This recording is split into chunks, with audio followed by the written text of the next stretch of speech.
Oh, okay, you don't need it in this room. Oh, I'll shut up then. No, I won't shut up. That defies the object. I've asked for the air conditioning to be turned off, so someone will come in a minute. Because I'm always normally really hot. I'm a running hot person, but today, fuck me, it's too cold in here.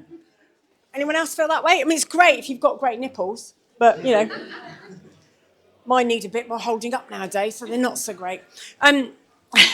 So the noise will die down in a minute when someone comes in as well. I'm going to put this on.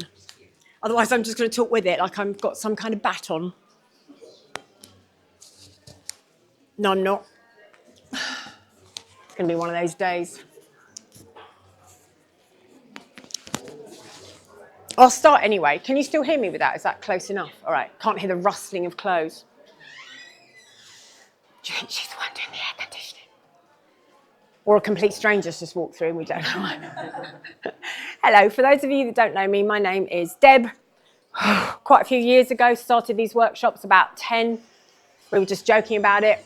So I've been running about half the time Lamb's been running, which is crazy. And they were started, the idea was, I spoke to David and I said, hey, no one's doing a workshop on us, as in, why are we the way we are? Who are we? Where do we come from? How do we help ourselves? How do we communicate better? How do we know ourselves? Should we do one? And he was like, yeah, okay, let's give it a go. And we gave it a go and it seemed to be fairly popular. And by the end of the night, it was so popular, we said, let's do them every month and we'll run them till nobody can get in them. And they haven't stopped since, which is a compliment. Thank you very much. I appreciate that. I then coined myself the kink shrink because I thought it was funny. It's kind of stuck. There is no such thing. If you go and see a therapist and they tell you they're an expert in kink, or they're an expert in alternative sexuality, or they're an expert in... There's a whole load of chairs here, unless you don't like the front row and you feel like you're going to get told off. I won't pick on... Well, I might actually. That's a lie. So the idea was that there's plenty more here as well. Sorry. Because there's two people behind you, that's why. Okay, so, and then they've just gone ever since, and I've really enjoyed doing them, but there is no expert in kink. You cannot take proper exams in kink. A few people are writing them, but who are they written by? I have been looking a little bit with a supervisor. My supervisor runs the Pink Therapy Group, about maybe writing some decent exams so that we can say, hey, look, we're qualified in kink, maybe at some stage, but who am I to write them as well, you know? Who's to say that they should write exams? But I do think there are some basics that every therapist should know. You shouldn't be educating your therapist, that's for sure, or a psychologist if you go and see them at any one stage. The idea of these workshops, Healthy Mental Practices, is just that you can ask anything you like. They're a Q&A. Anyone here a psychologist, psychotherapist, psychiatrist, do anything to do with any of that? If you want a CPD certificate, let me know afterwards, but you'd have to give me your real name and your real email, and I can give you a free CPD certificate as well, which I'm happy to do. They're normally about 60 to 100 quid, depending on what you've attended. So if you want one, let me know. That also means, fuck, I can't make it up as I'm going along now. But I still might, you know, who knows, yeah. So the idea of these workshops is that we just talk about anything to do with mental health, communication, ethical non-monogamy, polyamory in any way, shape or form that it comes to you, kink, any way, shape or form that it comes to you, the whys, the why, the how-tos, the things you feel good and bad about. So it's always a Q&A session. So it really is up to you as to where we start and where we finish. This one's an hour and a half. If you get bored, leave. It's not a problem. You can leave anyway. If I make you feel uncomfortable, it's quite likely at some stage. As most of my clients know, I am very direct. This isn't therapy. This workshop is not therapy. You are responsible for yourselves. That said, I haven't met anyone I can't get out of a panic attack in under about 2 minutes. So you can't give me that one either. She says, how big-headed is that? Touch wood. So the idea is that you ask questions, then we discuss and we have a look at. And if I don't know the answer, I'll lie. So it's all good. So what's a question from someone who's got a question that they would like to ask about anything? And then what happens normally is people go, I'm not fucking asking the first question. I'm not fucking going to ask anything. And then by the end, everyone's asking everything and it rushes a bit and then we haven't got time. So this is a bit where I go quiet and you all go, fuck. How do you just bring How do you... Oh, how do you adjust it? Do you know, I've been asked that quite a few times. What is shyness? So how do you get into the scene? How do you meet people? How do you even negotiate a scene maybe if you're shy? Because I think sometimes when we won't say our piece, it's really hard to say what's okay with you and what isn't. I think one of the big questions is why are we shy in the first place and what does shy mean? What does shy mean to you? Who here would describe themselves as shy? So a few. And would you say that hinders you in the scene? Hugely. But what is shy? Not knowing. And I think if we're shy generally, it's a lot about not knowing anything, is it? It's like, how do I present myself? Would you say shyness is connected to confidence? Yeah, on average. But what's confidence as well? Because it's bravado, isn't it? A lot of it's a load of bullshit. I've met some really confident people, like, you know, most CEOs I know, my ex-husband being one, you know, are they really confident? Are they really more of a antisocial personality disorder? He's not. But is it bravado? Do we pretend? Do we state? Or do we become the persona of what we think we should be? Some of them. Some of them are as well. I feel it's a lot more context related. I might be confident in one situation and Yeah. not another. Yeah. So it depends where we are. And I think the scene is a really difficult one because people say it's not cliquey. Everything is cliquey. But it's not cliquey in the way we think it is. So like I remember when lockdown started, I decided that I would start running some more workshops online for people. And in the end, I was running a weekly workshop and anywhere between 100 to 300 people were coming in every week because they didn't have that kink connection. Completely free of charge, a couple of hours a week, sometimes twice a week on like a one night and on a Sunday, so people could connect and talk and chat and have workshops. But what I found interesting is we became quite a little clique, because you do, naturally. In theory, if you look at all the theories, you can't have a group of more than around 11 at any one time. It depends what theory you read around groups and group mentality and how groups work. And if you go back to groups when we have forming, storming, norming, like how does a group form? How do we work through it? What does that mean? And what's the psychology of it? And we often argue and then we come back together and it's quite normalized. And then we repeat that process fairly often, especially if new people come into it. Same with poly relationships, really. So it's really interesting that when we're in a group, where does that start? But a lot of people who came to those workshops became quite a clique. They would come up and give me a hug if we saw them afterwards or different things. But I've never met these people before, just online. How do you feel about pretending if you're shy? That's not for you. It's not something you can do. Do you want people to come up to you? How? How do I know? If you're really shy, you both put your hands up for shy. If I come up to you and I start touching you, right, they've got green bands on, right? Can you just shove your wrists up for a second? They've got green bands on. That means I can go up to them and I can chat to them and say hi. Because what they've invited by having, not this one, a green band on is, I would like people to talk to me. That's why they're here at LAM, for example. So getting a green band would be really good. I would like people to talk to me. Is that why you've done it? Yeah, and it helps counter that. I think as well, just sort of like, telling people you're shy is really important as well. I am shy. I mean, even if you need a great big sign on your back sometimes, but we're not going to do that because that's just inviting God knows what kind of weirdo to come up and talk to us, isn't it? And let's be serious. There are plenty of weirdos on the scene. Please don't think just because we talk about consent and we communicate better than anyone else, do we fuckers like? We just think we do. We think that our communication is so good that everybody here, nothing bad will ever happen. Fucking, that's not true. That's just not true. So I think some caution is really necessary, especially if we're shy. Do you have friends, for example? I have a lot of friends, not really anyone that's very interested in coming out to kids at the moment. Actually next to my parent, who's also my friend, but that's a more complicated thing.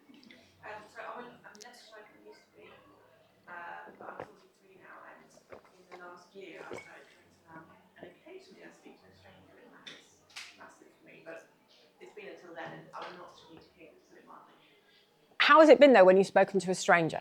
Absolutely fine. It's breaking the barrier.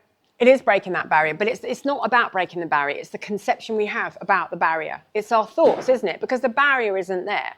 It's like if I say sort of like, hi, what's your name? Neil. Neil, hi, pleased to meet you, Neil. I've even put my hand out. He's chosen to take it. I've got such cold hands. I'm so sorry. I would put them in between my thighs, but that would be a bit non-consensual. They're a bit cold. But I now know who Neil is, and I now know Neil's name. But that's easy for me to do. But believe it or not, people think I'm an extrovert. And my fuckers like, I am not. I've learned to talk to people. I'm a learned extrovert. If you say, hi, Deb, are you coming to the party? Can't wait to see you tonight. I'm like, yes. No, I'm not. I'm at home with a book.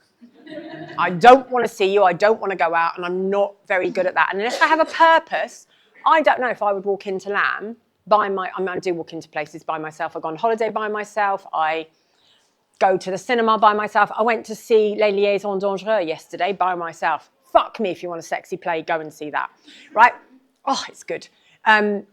Such a good play. And I'll go by myself because my need to want to do those things overrides my shyness and overrides my want and desire to be alone sometimes, if that makes sense. I'm also diagnosed neurodivergent. You can't guess, can you?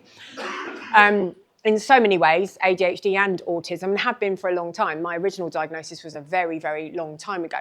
But we can learn how to do things. It's not an impossible barrier that we can't break. But no one can break it for you. That's the other problem when we're shy. What's interesting is you're saying you have to break the barrier. There is no barrier. The barrier is our concept. Yeah, it's a process of, oh, it won't go well. But then I'm going to ask you about proof. I'll come back to you, I promise. Every time you've done it, how's it gone? It's fine, and it's not that I think it's going to go wrong. I'm just permanently petrified of strangers. Permanently. And if you ask me what do you think they're going to do, there is nothing. No. There will be something underneath. There will be a reason in some way, shape or form. And actually, I can even feel you're upset a little bit. So there's something interesting happening, but that's fine. But so there is something there. However, the more we confront these things, the better we get at them as well. And it starts to break down our barrier because Katie Davies asks about 3 questions. Is that true? Her second question is that true? And her third question is, why do you believe the first? But the truths have 2 different aspects. The first one is, what is that true? Is a subjective question. Is it true? Yes, it fucking well is. Yes. Yes, it's true. The second question is that true? But that's more objective. Could you prove that to me in a court of law? Could you prove that to me anywhere else? And then your answer won't be, oh, of course not. It'll be like, no, no. Because we don't want to let go of that bit. Like, we don't. But then what do I get from the first? We get the reiteration that we should be alone. We get the reiteration that people maybe won't like us. We get that permanent message of things aren't okay and I can't. And unfortunately, it is about being, no, it's not about being brave, because I fucking hate that. When I had cancer, everyone kept telling me, go on, keep fighting your battle.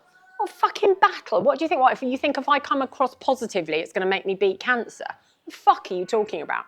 It's luck. It's chemistry. It's drugs. It's everything else as well. And I really hate those phrases of, go on, fight the good fight. What good fight? I didn't choose to be in this fight. So it's not about bravery. It's about your risk profile. Am I willing to take the risk? What would it mean? Can I ask you your name? Would you give it to me? Kate. Ellie, sorry, really not hearing very well. Probably too cold. Everybody, this is Ellie. Ellie, meet everybody. Hey, Ellie. Do you know what I would love? When you leave this room, if you see Ellie, go up to her and say, hi, Ellie. Do you want a quick chat? Would anyone be willing to do that? How many of you would be willing to? Put your hands up. It's that easy, but it's not, because I really get that it's not. However, asking that question here also ups your risk profile in a positive way, and now a group of people maybe won't leave you alone, but in about 40 minutes, about 40 minutes to half an hour, every time they go past you, you'll be like, oh, for fuck's sake, leave me alone. And you might be. So that's the invite. You were going to say. Yeah, just on the shyness, do you think that shyness in this setting is perhaps born out of an idea that it's socially unacceptable and therefore You can go there. everyone's wrong? Wrong how? Like that will be judged by those people who are wrong. Oh, you're going to be judged by everybody. No, yeah, No, but we're all judged, aren't we? Shyness is born out of that. We don't want to put ourselves I think at risk. shyness, it depends again how you define shyness. That's the problem. We all need our own definitions. It's a bit like saying, I'm a switch. I'm not a switch. I'm very submissive. That's what I am. But people go, no, you're not. No, I really am. Why do I have to fight? Yes, I am. And it's an interesting thing. Have I switched over the years? Yeah, I've been in kink for like nearly 44 years. Ugh. So that's a long time. Have I switched and had lots of experience? Yeah, of course I have, because I'm that age. But where does shyness, where does fear, where do different things come from? We have to define words for ourselves. I think shyness can be made up of a lack of socialization. It can be made up of the sort of environment and parenting that we've had. It can be genetic and epigenetic. It's in our family. We are born the way we are born. We can change our epigenetics. They don't have to stay the same. You can't change your genetics, but you can certainly change epigenetics. You can do a lot of things, but you've got to be willing to. Then that means you've got to have had the right environment to be able to. So what is shyness even? Is it fear? Is it about being judged? Fuck yeah, come on. When I stood to come up here, what did some of you think? I let random people, what did you think? What did I think? Yeah, of me, as soon as I stood up here. You can say it. No, you can't. I'll fucking chuck you out. No, I won't. It's completely new to me. So Yeah. Everything to me at the moment is like, what the fuck? Yeah. At least I can get my tits out, hey, but yeah. Yeah. Might be more inviting for some people, you never know. It's illegal in this room. Do not get your nipples out. If you have breasts, do not get your nipples out. So you thought, what the fuck, right? Okay, what did someone else think? Anyone else wanting to say? I immediately thought of the coolest person I've Thanks. Thank you very much. Yeah, no, I want that, but that's its reaction. So what we're talking about now is another psychological phenomenon called projection. So I do a lot of work in cheerleading. I know, the two environments are really mixed, don't they? And I remember the first time I went to, so my daughter runs a gym, and I remember going to this group immediately, and I said, right, come on then, guys. We've got 3 sets of people. Who here thinks, who the fuck are you, and what can you teach me about cheerleading, you fat old woman? I was a size 20. You fat old woman. Because that's what some people are going to think. The same as you might think now about my shape, figure, my hair, all of it. You won't know the reasons as to why of any of it. And some people went over there, and I really admire those kids that went over there. Who went, oh my God, I'm so excited, I'm going to be taught by somebody. Hello, really nice to meet you. So you go over there, and a lot of them trotted over there really keenly, of course. And who is a bit like, I don't know, mate. I don't know. Somewhere in the middle here. I don't know who's there. Funny enough, the bigger group are in the middle often. That's fine. But what they did is they projected something onto me that they think that they know. I remember walking into Basvic, a sixth form college, years and years and years and years ago with my second eldest. My first daughter had already been there for university. And then I had another 2 to go through afterwards. God, should have realised when I had 1, but no, I've got 4 daughters. So when I went in, this beautiful young human came up to me and, hello, I'm really pleased to meet you. And I went, oh, hello, nice to meet you too. Stunning, youthful beauty. Youth is fucking beautiful. And she's just full of life. And she went, would you like to come over to my stand? And I was like, yes, I would, because you've asked, like, what it's about. She went, you're entitled to a grant. I went, am I? What sort of grant am I entitled to? She went, well, you're here with your daughter, because she could see that she was she might be my niece for all she knows. But yes, I'm here with my daughter, ready to help choose a sixth form. She went, well, because you don't have a degree, you're entitled to a grant. Now, let's just, no. But, you know, I have a fair amount of tattoos on my hands and everywhere else as well. I have one all the way down my back. I had pink hair at that time because pink was my ADHD obsession. Now oranges, clearly. I have 17 piercings in my left ear, all of which are orange opals. My piercer says, fucking hell, Deb, no more. You know it's bad when they say that to you, don't you? So, and I walked in probably half dressed in pink, size 20. She's going to have a lot of opinions about me and pink hair. She projected onto me and I said, interesting. I said, you probably picked the right person to offend. Lucky you. I'm not going to glass you, love. Probably the wrong area. It is Brighton. No, don't think Brighton's lovely, and it's not if we're queer either. Right? Brighton isn't the lovely place we think it is, no matter how queer or wonderful and different we are. So every area has its good and bad points. I said to her, what makes you... And she went white, which is pretty good because she was not white, right? Beautiful young woman. She went pale. Her skin was translucent. I went, you're okay, honestly, you're okay. I said, what makes you think I haven't got a degree though? I said, because just to let you know, I do have a degree. Now if I look at my qualifications, not only do I have a degree, I have an MBA, I have an MSc, I have 20 years of postgraduates in a variety of things to do with psychotherapy and other things. What makes you think? I said, I'm probably more qualified. I've been offered 2 PhDs. What makes you think I'm not qualified? And she, don't have a degree. And she went, I know. Breathe out, my love, you're all right. And she said, well, I just saw the tattoos and the piercings. I went, oh. I said, well, 1 in 3 people in the UK have tattoos and piercings. I think the only regret I'm going to have is, well, if not already, as my skin gets saggier, they won't look as good because they're moving too much, So maybe I need the right sort of thing to keep me firm. And she was so apologetic. I went, no, I can't get a grant, but thank you. I said, I'll just suggest maybe, instead of bounding up to people in the beautiful way that you did, I would still suggest you bound up, but maybe just don't make the assumption verbally. Just go up and ask, maybe, have you got a degree? Because if you haven't, you're entitled to this wonderful grant. Maybe do that next time. And she was like, okay. So we make assumptions when we meet people. It's all about our projections of what we think people are or who they are. We might see coloured hair. We might see, God, there's a whole subreddit. I love Reddit.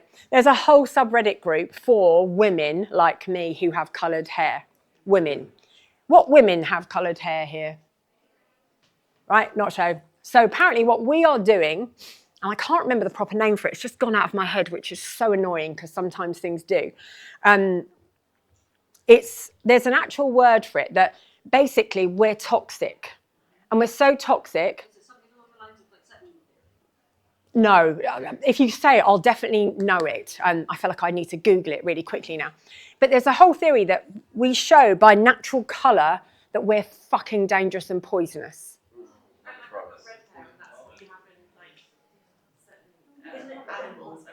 Yes, so like if you see a really wasp that's got very bright black and yellow, the yellow shows you that it's poisonous and toxic.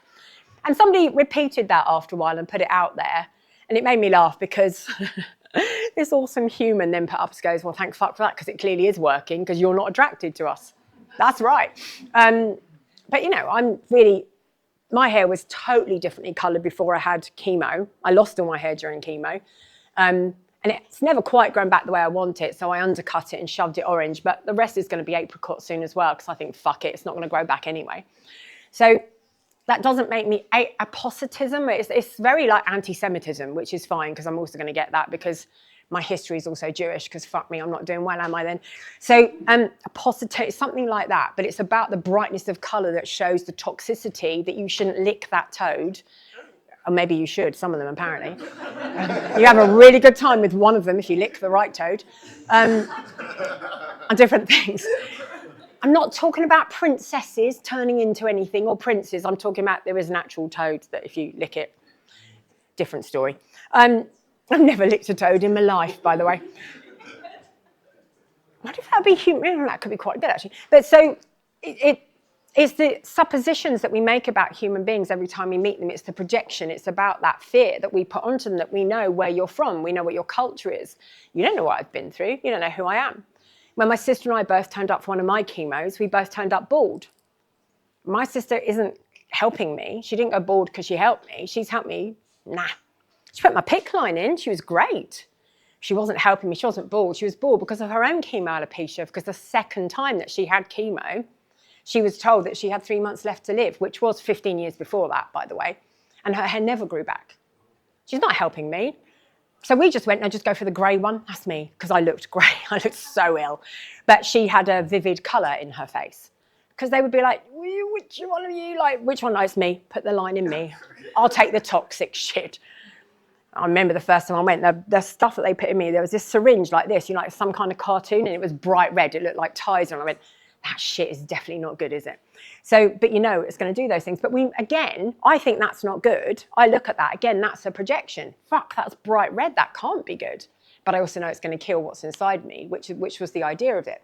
But we make these suppositions about other people that we meet. I remember being near a cash machine quite a while ago. Group of lads there with their hoods up, like walking like this in a small village that I used to live in. And I saw this little old couple, probably about my age actually, walking towards the cash point. And I could feel their fear. They hesitated. They took a few steps back because of all these lads are by it. And I said, Dean, one of the lads took their hoods down. I said, what are you doing standing by the cash point? You're making people shit themselves. And he went, oh, I'm really sorry, Deb, didn't think about that, and walked away. And I went, oh, do you want to go first? I was just, and it was really sweet. They went and it was fine, but I could feel their fear, and that's projection. If you see a group of people who are young and they've got their hoods up, they might be dangerous. We know that. We know about racism. We know about anything about anti-anybody. It's because we have a stereotype that we assume is true, or it actually even has been passed down potentially epigenetically, like certain fears and certain different things. So it is about risk profile. It is about what is shyness. It is about all these fears that we have. But now you're going to be harassed by a group of people when you leave this room, which is pretty cool. Anyone else want to be harassed by a group of people who's shy? You would like to be harassed. What's your name? Oscar. Oscar, right. Harass, right? Who else would like to be harassed? Neil. Neil would like to be harassed. Anybody else? Well, you're volunteering. No, you're not. Jake. Jake. That's what I mean. So, like, it's that bravery. If we can stand up and say, I would like to really meet people. You've got quite a few people here who would like to meet people and say hello. And I love that. I love the bravery of you saying your names. And just doing that, like if you go out, like if you feel like, even if you like stand up and you look around at people in the room and you go up to someone and you've got two sets of shy people here, you go, oh, I know you were one of the people.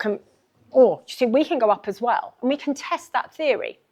We need evidence. It's not about, I hate the word, oh God. So I don't like the word triggers when it comes to trauma. I don't like the word triggers at all, because what triggers does for me is triggers says that you can break my boundaries and you can do what you like and what you do impacts me. I'm not interested in that sort of empowerment. For me, it's all about our patterns and our predictors. We need to update our patterns. We need to change our predictors, which we absolutely can do. We really can. So if we can change our patterns and start to challenge them, we start to change who we are as well. Because you are not born fully, slightly, you might have a propensity to shyness, depending on genetics and epigenetics. Environment would have increased that. Sorry? Nature versus... Nature versus nature, yeah. Nature versus nurture, nurture versus nature. And the answer is always both. It's always both. Same for kink, same for the way we're born and who we are. It's both in every single way. Can you define epigenetics? Can I define epigenetics? Anyone know anything about epigenetics here? Isn't it they've done it a lot with like rabbits and stuff. If a rabbit eats a plant and it kills them and they have the babies may have a higher chance of instinctively knowing not to eat that plant even if they've never come across it in their own lived experience. It's almost like ancestral knowledge is the way that I've come to understand. Yep, that is one.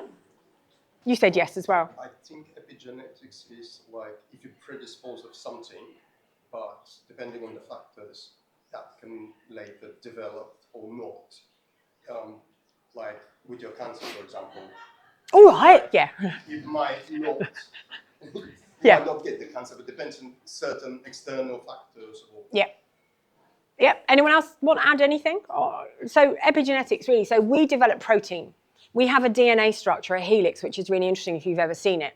Epigenetics are fascinating because for a long time, psychologists and behaviorists have looked at why do people do the things that they do? And we often think it's been about environment. What we didn't realise, although we're starting to see it, so when we start to, hello? So we look at environment, we look at different things and the messages that are sent through. When we are stressed, when we experience certain things, we develop certain proteins. Those proteins wrap themselves around our DNA profiling. They impact certain cells in our body about the way we read genetics. So for example, your genetics are very set by the colour of your skin, the colour of your hair, other things. Your height will be quite defined by genetics. Epigenetics are defined the way you read a gene. So, the colour of your eyes and stuff you can't change. But the way we read our genes, the way that they're read, epigenetics has an influence on those by our ancestors' pasts, by what they have happened. So, for example, one of the most common experiments that's well known is one on mice that were exposed to the smell of cherry tree blossom while they were being tortured. And while they were being tortured, they had normal trauma responses. They then talked to them quite a few times. Sorry, if you like mice and whatever, like, you know, if you're against it, I get it. Then they just exposed them to smell a cherry blossom, and the mice still had the same response. They still trembled. What was interesting is then they made the mice pregnant. They separated immediately after the birth the parents from the babies. And they found that the next 6 to 7 generations all had the same response to the smell of cherry blossom. So the message, as you said, had been passed down and through, that propensity to be frightened of certain things, to be aware of certain things, or maybe to be a certain way because of the way we read genome, the way we read our genetics. And then that also depends on environment as well. So you might have a predisposition. There's a really famous professor, I mean, talk about the same things all the time. There's a really famous professor who used to teach about serial killers. And he would have a look at brain structure fMRI scans and would state, as you can tell from this scan here, here, and here, this is why this person is a serial killer. And one day, he unfortunately, his family were having some really terrible trouble with their own issues, Parkinson's and a few other things, Alzheimer's, I think, different things were happening in the family. Don't quote me on that bit because that, I can't remember whether it was Alzheimer's. I think it was Alzheimer's, actually. She says, not remembering, that's funny. I think it was Alzheimer's. And he dropped the scans, his family scans, in with his scans at work. He went to work, he was at the university, he showed a scan and he said, this is why. Guess whose scan it was? It was his own. It was his own scan. And he was like, fuck my life, I think I'm a serial killer. He went to his family and said, and they went, well, actually, yeah, there is a history. Your grandmother and somebody else, there was not necessarily a serial killer, but certainly killed more than one person. There'd been murder in the family, but it wasn't spoken about because families love secrets. Wasn't spoken about. And he had to redo, like his whole university course was based on this, and he had to redo the research and everything. It's fascinating. It's like most of our prison community, those that are in prison, especially if they were born male, are more likely to have what we call a violent gene. So it is in some people, but it's not in everybody. So the mice went down by 7 generations. And then there's a very famous woman called Rachel Yehuda. Look up her work. She's very interesting. Boring, because I do talk about this quite a lot. Who then did the same on 11/11. She asked any woman who was pregnant to come forward at any point in their pregnancy, while their placenta was still intact. So she wanted to see if the babies were impacted by the trauma that the mothers had gone through, especially if they maybe had a loved one, a family member, somebody that they really cared for involved in all of this, and the fear that they felt. Now, those of you who know me will all know the answer to this, and maybe you've already seen it. Guess how many of the babies were impacted by the trauma that their parents went through, the mother went through, while the placenta was intact, even if they were giving birth? What's your percentage, do you guess, of the babies? You think all of them? How many? 100%, yeah. And I say this often, but it's 100% of the babies were impacted. So the way they tested that is that they were born with really low cortisol. Do you know why that would be? The cortisol was below normal. Do you know why that would be? So when as a trauma response, or when we're not feeling very good, we're up here like this, cortisol goes, it's okay, shh, it's okay, just it'll be okay. And you go, no, it's not. You go, it's okay. And cortisol's great like that, but cortisol is also a silent killer. It is a serial killer. It's like, it's not, because it doesn't think. But eventually, too much cortisol in your system will kill you. If you need injections and certain things in your body at times, too much cortisone as well, different things, it's just not good for you. So we have to be really careful, but cortisol will actually give you a heart attack eventually. So when we are highly stressed, highly stressed continuously, your cortisol level doesn't just go normal, it goes below normal. And 100% of the babies were born with abnormally low cortisol levels at fucking birth. And that's mental, isn't it? So it's basically just inherited PTSD. They inherited, so epigenetically they had PTSD. Does that mean they have stuck with it? 100% not.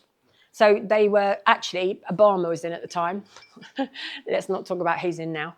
Obama was in at the time, and he put in place a whole set of therapy and help for all of the babies that were impacted by that, which is pretty amazing, I think. Therapy and everything for the families, and help them work through it, because it is workable with. It doesn't have to stay with you for life, not just for Christmas type thing. Did you didn't have your, go on, you were going to ask. Yeah. I was just going to say epigenetics, because I know that there's a lot of conversation around kink being a genetic thing, or at least a hereditary thing? Would it, I mean, obviously it's not going to have much to do with your actual genetics, but would it be impacted by epigenetics? 100%. Yeah. And research. With my mother and my daughter and me. All kinky fuckers. Absolutely. And so are two of mine. Two have come here with me and been here even for Mother's Day once. One came to a sex club with me because I was in the middle of having chemo and I was going to go and do some talks. Oh, God, you have those fun experiences. But, it was clearly stating this is a workshop area. Please come in. And this couple came in and, he's clearly got a raging hard on. She's on her knees about to give him a blowjob. I've got my daughter there and myself about to talk. And I just said, you might want to stop. The sign was there. I said, I don't want to ruin your fun, but you might be better off going somewhere else. This is my daughter and I feel a little bit uncomfortable with you giving her you having a blowjob in front of her when this room is actually for a workshop. And that guy lost his hard on so fast. I hope he, or maybe not, which would have been more worrying, but I hope he got it back later. But yes, epigenetics have a big influence on us. Even if we look at violence and we look at different things and look at our histories and our past, you can argue that might be environmental. However, there's more and more research, especially through Tasha, being done at the moment to show that when we're queer as well, like there's more and more proof that actually we look at that. But there's also a massive belief that kink is, I'm not going to believe this one, I'm afraid, that kink is more of a hobby. It's too intrinsic for me. It's not a hobby. It's not just something I do on the side. I just don't have vanilla relationships. I would rather be alone. So epigenetics and family influences are interesting. Was my mother kinky? No. When she had her hip surgery, so this was a long time ago, they gave them a piece of paper that said, if you wish to have sex after having your hip replaced, please make sure that you only have sex in these positions. It's very clear. Do not lay on your back. Do not open your legs. You may straddle your partner on your knees. And I looked at my mum and dad and went, that's not going to happen, is it? Absolutely true. I think my dad was lucky if he had sex once a week, bless him. Then even that was quite a lot. You could tell his mood by it. Predictable. Wasn't good. But it is interesting, isn't it, how these things influence and impact. But yes, they are. But you could also argue that my daughter also went into my cupboard at the age of 11, even with a dual lock system and hidden and everything else as well, and read the story of O, for example, and looked at my toys. So can it be about freedom and different things? Yeah, of course it can be. There are too many of us, though, as well. So the research is happening. It won't come out in my lifetime. It won't be fully there in the next 20 years, but it will be there. The same as you can argue, the problem is you get experts. Anyone here a bit spicy, like not what we consider normal, right? Okay. So if you listen to someone like Gabor Mate will turn around and say there is not one gene that defines ADHD or autism. And it is, in fact, from his theory is that it is from trauma. He's right in that. It's not one gene. There are at least 26 as a minimum that are involved. Because also the amount of people who are spicy that also have things like Ehlers-Danlos, POTS, MCAS, and they should all be looked at, really looked at, and then they're diagnosed with fibro later. Should we look at MCAS and POTS? Chronic fatigue, yeah. Yeah, but really, especially if we're neurospicy, that's impact of MCAS, POTS, and Ehlers-Danlos as well. So, or hypermobility. And those things all come into it. And it's interesting how comorbid they are. And those three are called the trifecta alongside, especially if you have ADHD more than autism. And it runs in families, 0.89 heritability.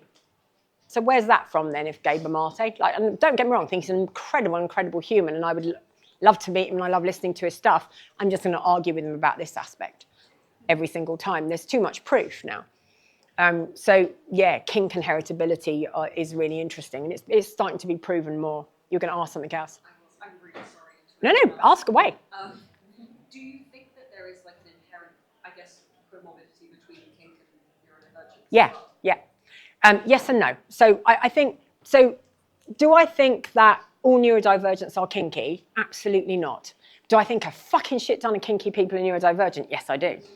And I think there are many reasons for that. It can be our openness. Yes, I think that can skew it as well. But I think we're also more willing to try things. We're looking for different things. So, it depends. And there's a lot of aspects of this. And I've been saying this for years, and everyone else is saying it now, which I find interesting. So if we are, for example, ADHD based, are we looking for novelty? Are we looking for newness? Do we like continuous things to challenge us? Do we like last minute things? Do we hate the idea of being cornered? Or, so many aspects of us suit kink in so many ways. And if we're autistic, we know exactly what we're doing. We know when we're doing it. We're planning something. We're negotiating it. We know what's going to happen and what isn't. And there is no such thing as change in the middle unless you're with a fucker who decides to do something like that and you never see them again anyway. Renegotiation and all of that stuff is very, very, very spectrum based. When we think about sensations and the different things that we all like and why we like them, like, for example, I prefer to be thumped and hit with something really hard and thuddy. Much prefer it. You hit me with something stinging and I'm going to go, you fucking cunt. Probably. They go, you're a bit bratty. I'm not bratty. And I'm not bratty. And I've even written recently, I've got over 700 writings on FetLife. I've written about the connection with ADHD for me and autism, about why I'm often called a white witch. How do I know things? How do I feel things? Stuff like that. That's very related to neurodiversity, trauma awareness, and predictability. Me being bratty isn't bratty. I want to know exactly what's going to happen, how it is and why, so I feel safe. It's to do with safety. So I feel good, so I can then be myself. And that's very related to being neurodiverse as well. So that comes into it. So I think a lot of us are. I mean, around this room, the high proportion are there anyway. And then people go, oh, it's an epidemic. You haven't really got it, have you? And we're all on the spectrum somehow. You can't be a fucking little bit pregnant, mate. You either are or you're not. You are or you are not. That is it. Because I've been, so the way it's been put to me is I need to control everything because I need to know what's happening. That's what I got told. Read my writing. And give it to them and go, fuck this, and shove it up your ass. and if it's changed, I can't. I'm just, well, no, because this is what's happening. I find it difficult. So that was put to me as though, well, you have to control everything. Well, you do. And that's okay. Right? So do I. And it's not about I need to control everything. It's that I need to be able to control my responses as to what's about to happen. So when I know what's about to happen, I feel safer. When I know the sort of responses I'm going to have. So when I go away to America, which I am in a few weeks, I'm not at next month's Lamb because I'll be in America for 2 weeks, and every fucking single time I'm in this place for 2 weeks, it's Disney. And it's not just Disney, it's Worlds and Summit cheerleading championships. And my daughter's gym has 3 teams going over. They're Summit champs 10 years in a row. They are incredible, 10 between them. They've been silver before at Worlds. They've been 4th. They would like to globe again this year. Fucking, I go nearly nuts, and I'm a control freak in that moment because I'm like, so what time are we meeting tomorrow? What do they have to wear? What do we have to do? You don't have to know everything, Deb. Yes, I do, because my knee's already going and I can feel everything. And it's not about control. It's about when I know I feel safe, even if it then changes a little bit. So I will bring my phone when I get off the plane. My phone charger's there with the option to actually charge my phone 4 different ways, because fucking vans in America, no, you either have a proper plug. Who has a proper plug in a van? A proper plug or a cigarette or a USB or something else. And I've got them all because I want to know that I can get there. Now, what is the address? Where are we going? And I've got it all there and I can do it. Then I feel safe. And I can predict my responses to somebody rather than the outside. It's not about controlling somebody else. It's about me predicting how I'm going to be. So I give you the best version of myself rather than, and that can be about shyness and other things as well. I promise I'll come back. And that's part of it. So number one, if anyone calls you a control freak, so if that's the way you experience it, that is what I am. That's okay. However, are you on FetLife? No. So if you feel safe enough, you can give me your number afterwards. Fucking, if I remember this, it'll be a miracle. Or you can take mine and I'll send you my writing on it. And just give it to them and say, fucking read this then, you twat, or whatever. Because I've got all the neuroscience in there, and I've got all the science and all the research backing up why we are the way we are and why we like that. So I give it to people all the time. It's about knowing, it's about feeling safe, it's about becoming predictable.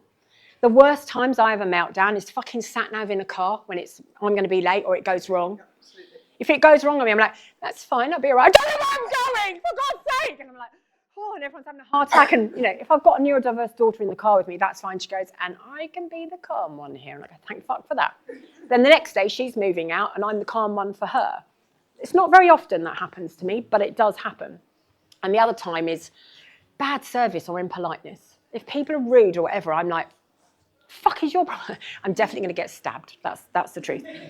And I don't like seeing bad things. Like if I see someone being attacked, whether it's because of their gender or because of their colour, whatever, I'm straight in. I'm definitely going to get hurt one day. I am that person who stands up for everyone. You had a question. I'm trying to put it into a... That's okay. How would you navigate that with new partners or in the scene? Because I relate a lot and I've had trouble with that. And Predictability. with wanting to know things and being called demanding. Okay, I'm going to say the same to you, right? It's okay to be called controlling. I also wonder, right, some people, I think it's a them problem. That's a you problem. That's not a me problem. I also understand as a submissive, I think it's really hard to top me or to meet me. I probably know more than you do. I've been doing it for longer. I know all the research. I know all the science behind it. I wouldn't want to play with me.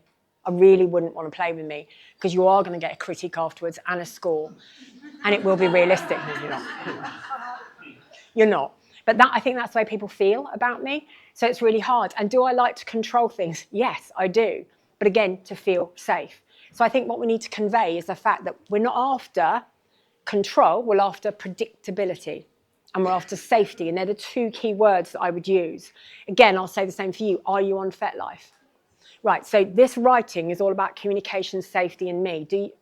I'm not saying this from a big-headed. Do you know who I am on FetLife? Do you follow me? Right, so I am now. No, joking. So use this writing in your defence and show it to people and say, this is me. I need safety. I need predictability. Because anyone who sort of turns around and says, oh, yeah, no, negotiating mid-scene is fine. No, it's not. It never has been. Our chemicals are so far off at that point. We're going to agree or do things that we're not meant to do and we don't fucking want to do in that moment, nor should we. And it's really dangerous to renegotiate in the middle of a fucking scene. I don't care who you are. Like, let's not do that. That's not healthy. I would rather have a slightly more disappointing scene and have something to come back to the next time than have something that I regret. So if you follow me on FetLife, I'm called The Kink Shrink with a capital T, capital K, capital S, and it's a black and grayscale pencils. About 4 or 5 writings ago, see me afterwards, I'll help you find it. See me afterwards. Come to my class. No. But I'll do that. I'll come back to you in 1 second. So I've done a lot of therapy and... What sort of therapy? Good. Don't ask that question. No, I'll talk too much if you ask me that question. Don't ask me that question. So it's kind of like, what is the intent behind the control? Is it to keep the person safe? Is it for them to regulate themselves? It's all about self-regulation. It's for regulation, they do. And I think a lot of people don't realise whether they're a top or a bottom, how much they have to regulate themselves to do kink, basically. Or that kink is a regulation. That's what I would argue. Kink is a regulator for a lot of us. When you said that thing about control and negotiating and seeing, there was a top who I was reviewing on FetLife, and they said... Reviewing, I like that. I am that critical person, overanalyze everything. Too much therapy. Because technically, spot on. But the communication and the connection was kind of missing. So in there, when they played with people, they had a box that went, maybe I would like to try this. And I was like, no, there should be no maybe. Because then you can change the game mid-scene and you don't know how that person's going to react and they're not expecting it. I'm like, tick yes and tick no. No maybe in this. Because the maybe is in the negotiation phase beforehand, and then we decide on a yes or no. But I'm like, yeah, maybe it's a bit, Got to be very careful. I had a client who was very clear on no, must be protected, penetrative sex only. Must be with a condom. And stealthing, of course, has become more and more popular. Stealthing is classified as a form of rape. If you don't know what stealthing is, it's taking the condom off mid fucking somebody and still then coming inside them without permission. And it is now a sexual assault charge, a rape charge, right? She was very clear on her negotiations. And when they met, she shouted out in the middle. So I've publicly written about this and I have her permission. I don't talk about my clients unless I've got their consent. You don't know who my clients are, and I never say unless they say. She shouted out in the middle of this scene, do ever what the fuck you want to do to me and with me. That's what she shouted out. So he took her at that and he slipped the condom off and he came inside her. Now, some of your faces are saying it all. Oh, no. So what I say to people is when we negotiate, what we also have to say, and I really fucking mean this one, is regardless of what I say during scene, we are only sticking to these things that we have agreed before. You have to put that protection in for ourselves. As I say, not everyone on the scene is nice. People do get what they want to get. And they often think, I think a lot of us, especially if we're submissive, are either stupid or just very willing to give and we won't mind. No. I'll come back to you in 1 second. So my original question about define Epigenetics. Okay, so I will admit that as a young man, I experienced things, situations, relationships that did not improve my life. And as I moved through certain phases of my life, I accepted other types of relationships, lifestyle choices. I took out, lifestyle, this included. Now, I have 2 sons now, and I would have to argue that my 2 sons will have some experiences based upon what the father experienced. So you tell me, what did you put in for your own, you said you have 4 daughters? 4 daughters, yeah. All right, so at what point in time did you accept that their experiences are going to be different? From the very beginning. And it was like, because there is always going to be a type of conversion therapy. So we have these lovely innocent children that at some point are going to want to have these other experiences, perhaps. And maybe, I don't know, maybe other daughters are like, one's gone off to become a nun and maybe one's, just a... Yeah, my 4 are very, very different. Very different. Very vanilla, right. So very what different. approaches did you take with this? Openness. So for me, I don't even see it as conversion. I don't often have new experiences as a therapist ever anymore because I've got like over 100,000 hours of qualified experience. So that's a lot of experience. But about 4 or 5 years ago, somebody came to me, maybe it's more than that, 7 or 8, and said, hi, I'm a lesbian, I'm also a Christian, please can I have conversion therapy, so can you make me straight? Right? And I was like, no, I'm not going to do that. Say it goes both ways. Yeah. I'm not going to do that. I went, but I'll happily see you and talk to you and get you to accept yourself. And in the end, she did go and see a Christian counsellor as well after she accepted herself. Can also give her about 300 quotes from the Bible as what queer is as well, actually. But for me, that's about openness. I'm an open parent. I'm not a free reign parent. I like gentle parenting. People get that really wrong. That people think gentle parenting is permissive parenting. I'm not a permissive parent either. I'm a gentle parent. So there are consequences. There are things that need saying. There are always consequences. And my kids know my rules really clearly from beginning to end. And however, they can talk to me about anything. We're totally open. Do I think there are age limits around that? Yeah, I do. And I think, there's now a new piece of research out that came out the end of last year that actually shows that if we expose our child to a screen before the age of 17, 18 months, we're actually causing brain damage. They should not be exposed to screens. And yet I was having my nails done yesterday and a woman who was having her feet done, she had a baby who was about 8 months old and she's got a screen right in front of his face because he wasn't being quiet. And I was sitting there going, really want to say something, don't say something, Deb, you're going to get stabbed. I really, really wanted to say something. I felt so uncomfortable because I know that that's not doing that baby any good. And I watch parenting sometimes and I reparent a lot of parents. I do think we need to listen to our children. It's really important. What they feel and think really fucking matters. And children also need to learn consequences and boundaries. There's a balance in between it all. What I can't stand as well when I see in parenting is at the moment, some friends of mine, more friends than my daughters, but I know them really well. Their daughter was diagnosed. Fuck me, she's a walking ADHD. You know, she's just been diagnosed. And I knew it was going to happen because last year when we were in America, she used it at least once. She went, I can't help it, Deb, I've got ADHD. I went, oh, that one's not going to work with me, sweetheart. It's just not going to work. I want to understand you because you've got ADHD and look at the right, but that doesn't give you an excuse. It's a bit like saying, well, I'm angry. You can be angry, but you don't choose to be aggressive. There's a difference between those two. So, and when we look at epigenetics, they aren't things that we can actually control. They are in our children. It is a genetic reading. So they might have a propensity for something depending on the environment. It's only the environment that we can look at with our children, the environment that we give them. That guy who looked at his own scan, what he realised is that he actually is, he felt, so we don't really use the word psychopath anymore. We use words like antisocial personality disorder, but within that can be psychopathy and different things.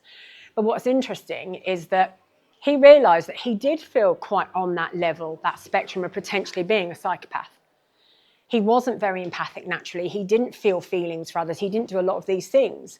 But he realised that his environment was loving enough in order, so it's not going to break later. He's not all of a sudden going to go and kill people at the age of 58 because something flicked. The environment had been good enough for him, loving enough for him, in order for him to be who he was. But I don't know if that's... Do you know that? I can't remember his name though. No, but you can look it up. You can absolutely Google it. Google knows everything. It's always right, isn't it? No, it's not. It's like AI. People go, "You worried about your job with AI?" And I go, no, I'm not worried about my job at all.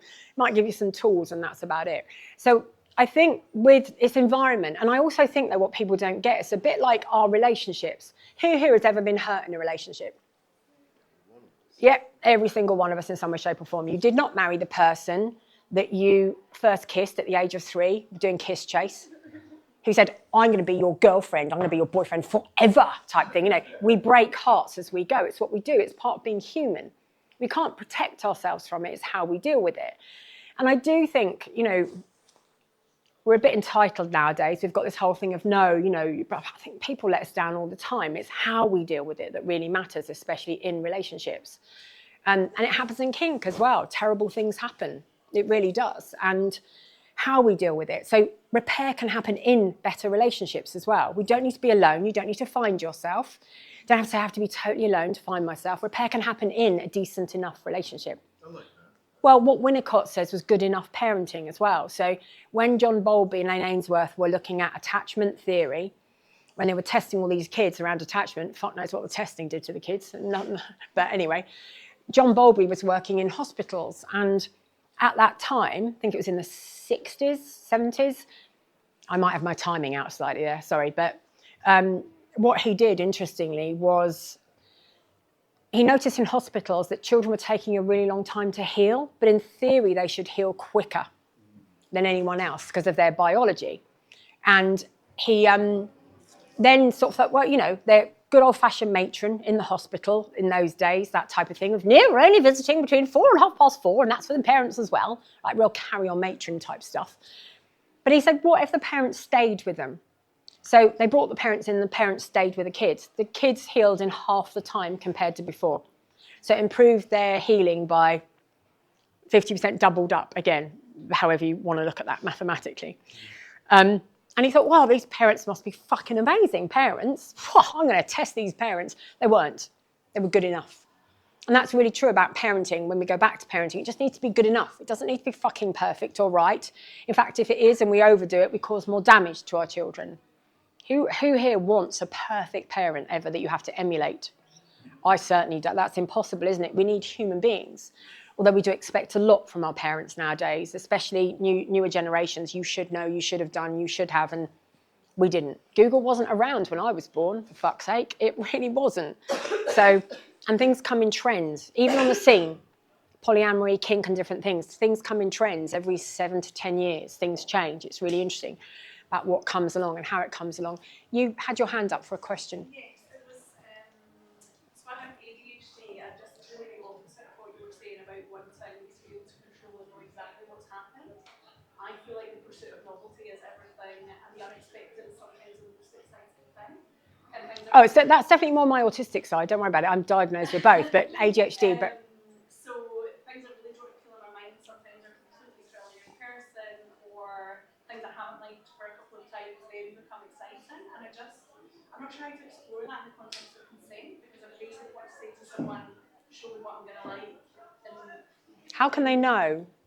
exactly, but how do you play with things if you don't know the thing, and if you want to be open to discovering the things? And I'm quite new to this kind of exploration. I'm just not quite sure how to do that in the context of consent before you play with Well, session. that consent would be new enough CNC. It would be consensual non-consent. You have the consent to do anything you want. But I want you to think about that. Do you mean anything? Because I'll tell you what, when people say to me, I consent to anything, I go, okay, give me your bank card and give me the number. Would you? Would you? No, right, so you do have limits, right? So we have to find out what limits are, because then the money one always works, right? Because I know people who've said break my finger or break my rib. So like, you know, I'm talking about extreme play as well. So when we do it with play, people go, no, I'm up for anything. Okay, give me your bank card, give me the number, and I'm going to go and use it. Well, no, that's not play. Yes, it is. It's financial domination. What's wrong with that? But we do have a limit. We all have limits. The question is what?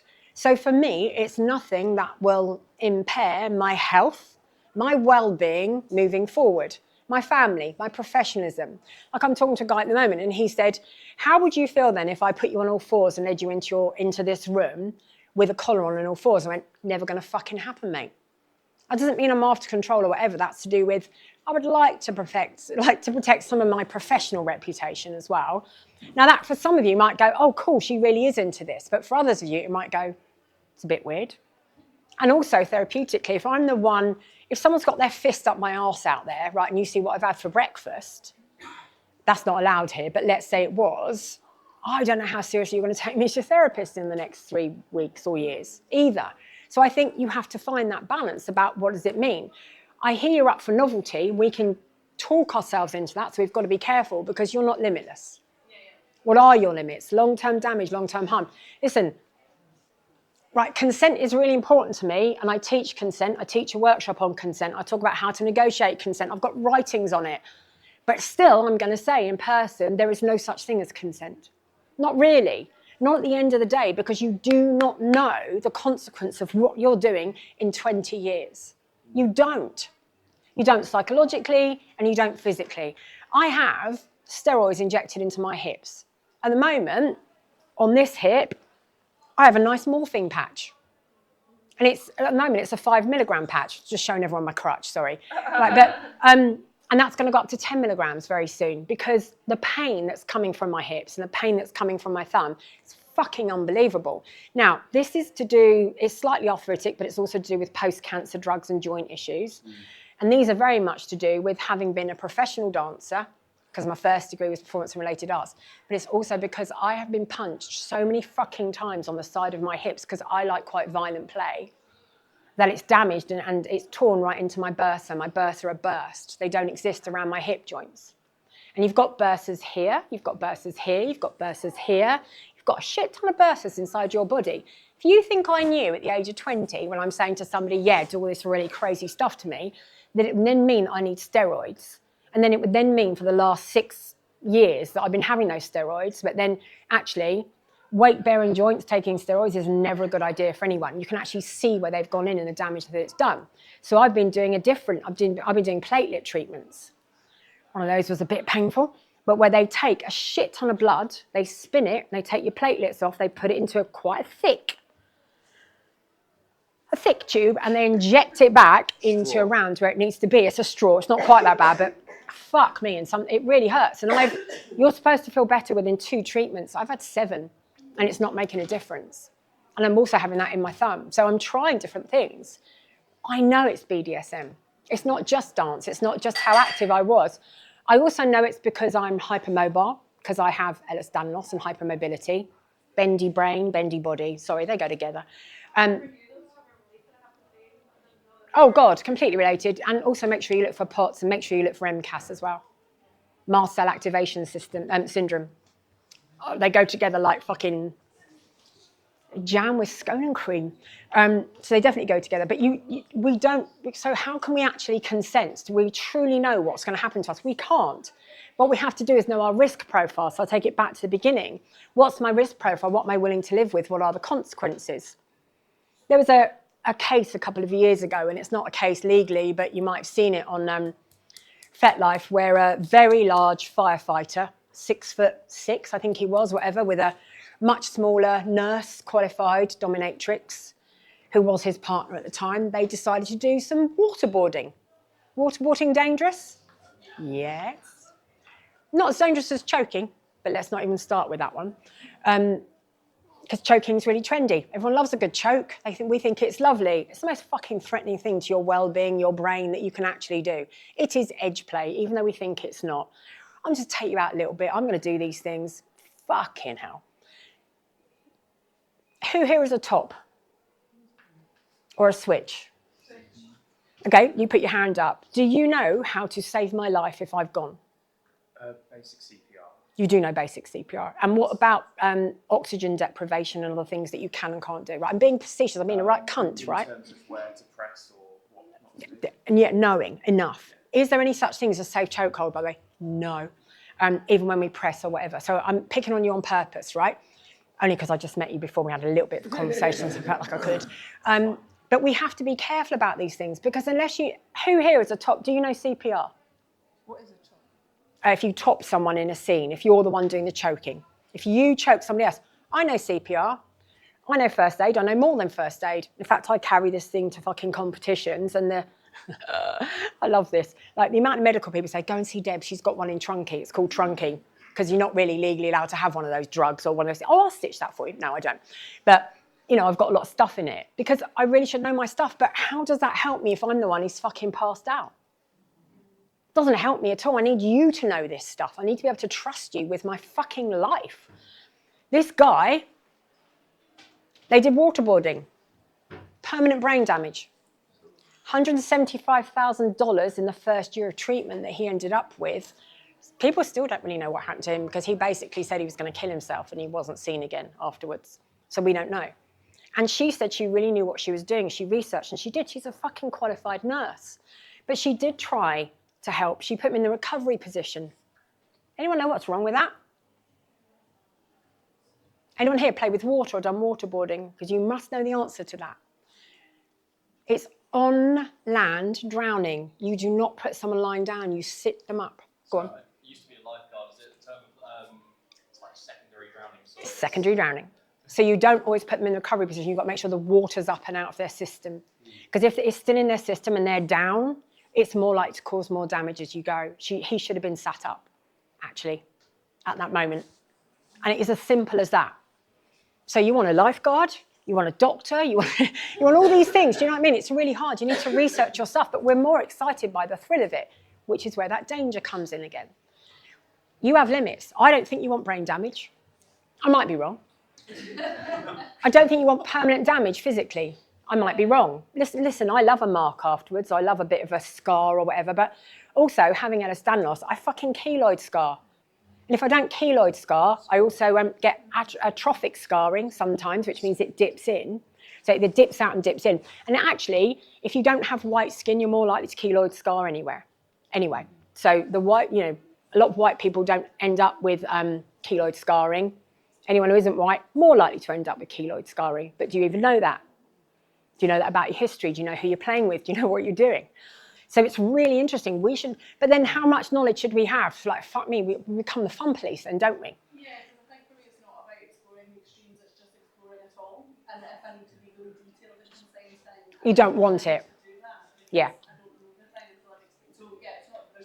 So, but it could be that you then say, here's a range of implements. You have my permission to use any of those on these parts of my body that are safe. Please play with all of them today. And I'm going to score them out of 10 and see how I like them, and you get to know. So you can do it playfully, is what I would say. Yeah, with safety words. Yeah, And then it's communication, isn't it? Yeah. I would also recommend not just having safe words. I think we need two forms of safe words. I think we need a physical, but we also need an emotional safe word. I think sometimes when we feel overwhelmed, it can be really good to say stop for some reason. But also I think scoring really matters. When you meet a new partner, oh God, this happens to me a lot. So they go, yep, I've just whacked you. That was a 10, wasn't it? And I'm like, it was a fucking 2, mate. But other times they go, I hardly touch you. And I go, I don't care, it really hurt. Like, you know, it depends on so much, doesn't it, for all of us. But I think scoring as we go, especially as we meet someone of like, and I quite like it, like someone whacks you with something and they go, tell me where that was. And you go, 3. And they go, okay, so I can actually hit you harder today. What's the goal? Not goal. Don't go for a goal of 10, guys. Right? We don't need to get there all the time. It's really disappointing as well. But if we're saying like, you know, our aim is like a 7 or an 8 to push things, that can be really good fun to do. What's that one? That's a 2. Right, I'm going to fucking hit you harder with it because I want to get you somewhere. Or I'm going to try something else and go, what's that one? You go, that's an 8. Yep, that worked. Or whatever. That can be fun. That's a form of experimentation, getting to know a new person that you're with. That can be a load of fun. You score different implements. You're not scoring their technique. You are, but you know. But often people can hit you too low while they've got wraparounds and they don't understand about where the kidneys are, where the spine is, and they cause damage. Again, what anatomy do you know? What physiology do you know? Nerves. Problem is as well, if you do have Ehlers-Danlos loss, it shouldn't be called bendy. It shouldn't be called hypermobile. It should be called connective tissue disorder is what it should be called. But of course, we can get referred nerve pain in strange places for strange reasons. We often need more anaesthetic when it comes to the dentist. Same as if you're a natural redhead, you have very different anaesthetics, you have very different needs, and you feel pain differently. You feel pain differently with electric toys compared to other toys as well, because you have a different gene. Very different. The gene that creates red hair also creates a different pain reception. But again, anyone you play with really needs to know that stuff. So does your dentist and your anaesthetist. But when we have hypermobility and Ehlers-Danlos loss and different things, we also have a very misplaced nervous system often. So we have it differently anyway. So that scoring can be a really good fun way of doing things, or you try different things at different times. So we're going to try with different waxes from different places at different levels. Don't use homemade candles, but you use proper candles for that you buy from places from here. Try it from different heights and whatever, and try not to be clever. There was an awful situation a while ago where somebody was on all fours and they were more overweight than the person had looked for. Not from a preference point of view, but looked for about spacing. So the way their stomach dropped, they had a small candle underneath their stomach and they said, keep your stomach up, keep your stomach up, keep your stomach up. Person ended up with a 3rd-degree burn on their stomach. Because, I don't mean to be funny, but if I bend over, my stomach drops quite a lot. I'm like, right, okay, so that's coming out. I can't keep it up, especially when I'm being hit or whatever. I mean, it's a fucking stupid way to play. That would be a limit, would it not? And they didn't even feel it because it was so slow. They smelt the burn before they had a look at it. I'm giving you horror stories on purpose, right? Sorry, but I am. And I've had them done to myself and I've done it as well. Like, I've certainly broken consent, not meaning to. It's certainly happened. I remember, I've mentioned this one before, as I remember kidnapping a woman years ago because it was all agreed. I was a switch. We kidnapped her. She was about 6'2". She's Amazonian. Fuck me, you had to hit her so hard. She loved pain. She was incredible. But you're like, oh, hang on, fucking hell. Like, oh, it's still not enough. And she was on one of our beds that we bought from Sexpo or something at that time. It's a beautiful oak piece of furniture that you lifted up, bottom of the bed. It was amazing. And you harnessed it up and it made a massive St. Andrew's cross at the base of your bed with hinges. It was really clever. You put these 2 caps on top, it looked like a normal massive oak bed with a fold in. When you lifted it up and you harnessed all these bits up, massive St. Andrew's cross and bits that folded out of it as well. Had a dining table that flipped. Not good if you've got little kids that go underneath and go, why are all these here? Grandma. I haven't got grandkids yet, but Grandma, Grandma, look, I can hang from the dining table. Yeah, all right. Get out, you little fucker. So we had negotiated all the limits without her knowledge with her dom, because this is something she wanted very much. And we all knew each other really well. I had the paper list of limits there. I'd learned it off by heart. We're doing everything. Boom, boom, boom, boom, boom. I crack her one round the face as part of it. The oak was nearly split. The hinge was where she then tried to kill me. She was coming for me and I was like, and she'd lost it. And I really could tell she'd lost it. So I had to do a lot of calming. I was like, I don't know what I've done wrong. I don't know what's gone wrong. Like, what the fuck? And I'm checking that. And I'm trying to work out what's gone wrong here. What's gone wrong? Like panicking. And my partner was also about 6 foot, whatever at that time as well. And he was like, don't worry, I'll protect you. But I'm actually genuinely scared, but more scared for her. Like I felt like, what the fuck's gone wrong here? I don't understand. I phoned her Dom at the time because it was a long time ago. Slapped around the face. He went, oh, fuck. I went, sorry? He went, I forgot to put that one on the list. So do you know what one of my limits is now? I'm never, ever doing anything by proxy ever again in my life. I always want to know from you, exactly what is okay and what isn't. And I was just like, you fucking loser, wanker, fucking cunting, shit piss bollocks of a livid, because it really matters to me that I give people a good time and I don't break their fucking consent. Don't make me that person. The best sex and play I've ever had was with a guy called Miguel. I mean, Jesus Christ, it still is the best sex and play I've ever had.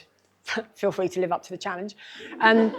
Incredible, the connection and intellectually and everything. Oh my God, it was amazing. It was palpable. Like, oh God, I really need to feel this person. It was incredible. And we saw each other for 3 months until I then found out that he had a pregnant wife at home.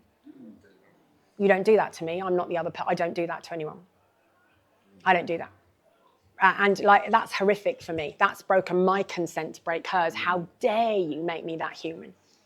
I don't do that to other women. Don't do it to other men. I don't care what gender you are. I don't do it to other people. So you do have limits. So what I'm saying is find out the playful way within them, within which of this is the category today, let's do all of these, let's do hitting. These are different forms of whips, let's do that. And then we score them and we play and muck about with it. So you don't know what's coming, but you just don't know what and when. And you can also do things like have a really good mindfold on. You can open your eyes in it. Mindfolds are great because they fuck. So you can open your eyes in them, unless you've got fake eyelashes on. It makes it much harder. You could have earplugs in, or you could have headphones in with really mind-fucking music that goes from one side to the other, or it's a frightening scene, so you don't actually know what the first thing is. And they could tap you with number 1. So they just tap you once. Play with that one. You can't see it, so you haven't got the preconception. They tap you twice for number 2. And then you have a safe word that is not verbal. Maybe you've got a gag in or something. You drop a ball, you drop keys. The ball's got a light on, or you've got a sign or something else that you can use. And then they can say, right, which one did you like? Or you score it as you go. They tap you 3 times, it's number 3, and you say 7 or something. And then you go back over and you compare it and you go, oh my God, I do like a thud, or I do like a sting, or it's different. There are so many ways to do what you want to do safely. But the reason I was a bit extreme is because you do have limits. Yes, thank you. And we need to understand that we all have limits. I don't like being pinched or bitten. I don't know why. Pinching, I'm like, don't do that. And I'm completely out of my headspace. Why have you pinched me? It's ruined it. And actually, if people then go and do it, and I'm so clear about it, I'm like, why the fuck would you want to do that? It's ruined the session. I'm done. I'm out. And then that's about predictability and control again. I know people talk about limits and stuff like that and things that they're aware of. But one thing is I don't let anyone top me because I have triggers known and unknown. So I'm like, whoa, not anyone can just play with me because they have to be aware, hey, look, I know I have triggers that I know of, and then I have triggers that I don't know of. So you are dangerous to play with for yourself and for them. Yeah. Years ago, I had somebody come into one of my workshops and said, you're probably going to tell me the same as everybody else. I went, well, if everyone else has told you, that's very likely. But don't tell me I'm not allowed to play. I get fed up with people like you telling me I'm not allowed to play. And I went, go on. And they said, basically, if I'm like knocked into subspace at any point when I'm playing, or if I'm knocked into a different awareness, as soon as I come out, I tend to punch the person. I punch the person without consent. I went, I am going to tell you not to fucking play until you learn to control that. Find out what the fuck that's about. Look at your patterns and predictors. Don't give that power to somebody else and work out what the fuck is going on, because you don't have the right to punch someone afterwards. Yeah, or find a person who wants to change in that moment, who loves being punched. But I don't know, I like being punched. I've already had my nose broken. You can still feel the crack, but that was when I was younger. I walked into a fucking glass door. I ran into a glass door. Caught my face, my hands went through it. Oh, my mouth was off from here to here. There was a lot of blood. It was very different. So if you punch me in the nose, I'm not into that. Like I remember somebody saying to me once, if you want extremes, yeah, I'm really interested in playing with you. Would you mind if my daughter came? Do you mean your real daughter? Yeah, we have an incestuous relationship. We have had since she was 3. How do I leave? How do I get out of here now? And he went, yeah, and she would quite like to break your nose. She likes thumping all my partners that I'm with. Honestly, I've got so many stories, I should write a book. And I was just like thinking, I need to go. This has been a very nice lunch. Thank you very much. I need to go now. And actually, I've done things where I've even phoned the police about people like that. And the police say, it's just nothing you can do because no crime has happened. I had another guy who was talking about the way he came, because again, we'd played and done a few things and then we had sex, and his way of coming was talking about how we could kidnap a toddler. Oh, yeah. And I just stop now. And actually, I'm in danger as well now because I'm completely naked on somebody's bed and whatever. And I'm like, yeah, and I phoned the police to meet them. They're just like, thank you for the name of interest. That's all we can do. But again, 43 years on the scene. That's not just kinky people. Like, do you know what I mean? Things like this, we do meet an array of people. And fuck me, I've had more sex than most people have. So probably with more people than most people have had. So there's a lot of stories, aren't there? But I do think we should just be aware. And people don't show you themselves unless you let them. I find that interesting. When I was, when I had young daughters, I definitely invited people to show me who they were. So what about if my daughter, like if I was giving you a blowjob in the kitchen, what if my daughter walked in, like whatever, and normally what I want is for that person to be utterly horrified and they go, well, you'd finished or whatever, and I go, oh, thank you very much for telling me who you are, goodbye. As a parent also and someone in this room, this is something that Terrified. It's terrifying. So horrifying. It's horrifying, and it's more common than you think. It really If you give someone the permission to show you, which is always a good idea up front, honestly, I would really recommend it. Unless they're horrified, I'm out. I mean, especially I look like this, not all the time, but a lot Yeah. of the time, and the immediate assumption that I am fine with people. Everything. Yeah, is like Shocking, isn't it? The longest DS dynamic I had with now my best friend. One of the first things he told me is that he hates children and can't stand being in the same room as them. I was like, honestly, weirdly, the greenest flag ever. Yeah, no, I get what you're saying. I get what you're saying. I'm like, okay, I'd rather that one than you really want to be around me. Yeah, no, I really get what you're saying. And it's really shocking how people do show themselves when you do have kids. I think unless you are a parent, and probably more a woman who is a parent, who's presenting as a woman, I do mean you own a fucking vagina. So I'm not just talking about, so I'm talking about the fact that it's amazing the amount of people that try and get some kind of access to you to get to your kids. You think, no, it doesn't happen, but honestly, it does. If you've got the experience of that, so have I, and it's too high a level. And that doesn't mean it's on the kink scene, it just means it's out there. It really does. That's fucking depressing. Right, sorry to end on such a depressing note. Jesus Christ. However, there are also, I am going to reiterate, there are also incredible people that we can negotiate with and talk to. Who are the people who wanted to be semi-molested or spoken to by others? Have a look around the room, guys, please. Right, please recognise these people. These are all people that want to be spoken to. Please do. Let's show them that they can be really safe and still have a great time and meet people. And if you don't get it enough, if people don't come up to you and you look around the room now, if you stand up and look around the room and go, you were in the room, talk to me. Give it a go, see what happens.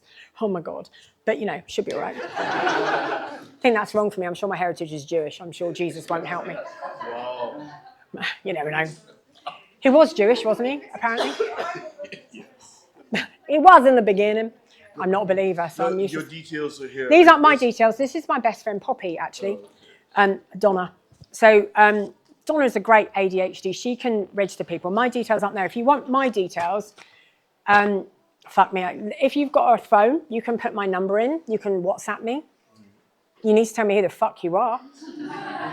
You can follow me on FetLife, which is The Kink Shrink with no spaces. Capital T, normal H-E, capital K, I-N-K, capital S, H-R-I-N-K. I have over 700 writings about some of the things that we've spoken about. Okay.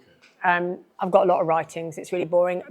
So in the last 3 or 4 years, what I've really tried to do with my writings is make them all fully Harvard reference, fully researchable, and also have a complete separate section on neurodivergence and trauma in the last 3 to 4 years. I've really tried to focus on that. And I'm slowly but surely going back over old writings and putting all the references and those bits in, because it's really relevant to us. So I'm the kink treatment. That's Donna. Donna is a very reasonably priced if you want an ADHD diagnosis. However, I am going to say, if you want an ADHD diagnosis and you pay for it privately, you must go to your doctor and ask if they do shared care. Because if they don't do shared care, you're going to have to pay for your drugs privately forever. If they do shared care, will they take Donna's qualifications and work with her? Because not everyone does. She's fully qualified. I'm not saying she isn't. I'm saying that's about your local doctor. That's what you need to find out. So not all doctors will do shared care, so do find out. Whereas autism doesn't come with meds. And only 70% of ADHDers respond to their meds anyway, so they don't work for everyone. Anyway, thank you very much for your time. Won't see you next month. See you later.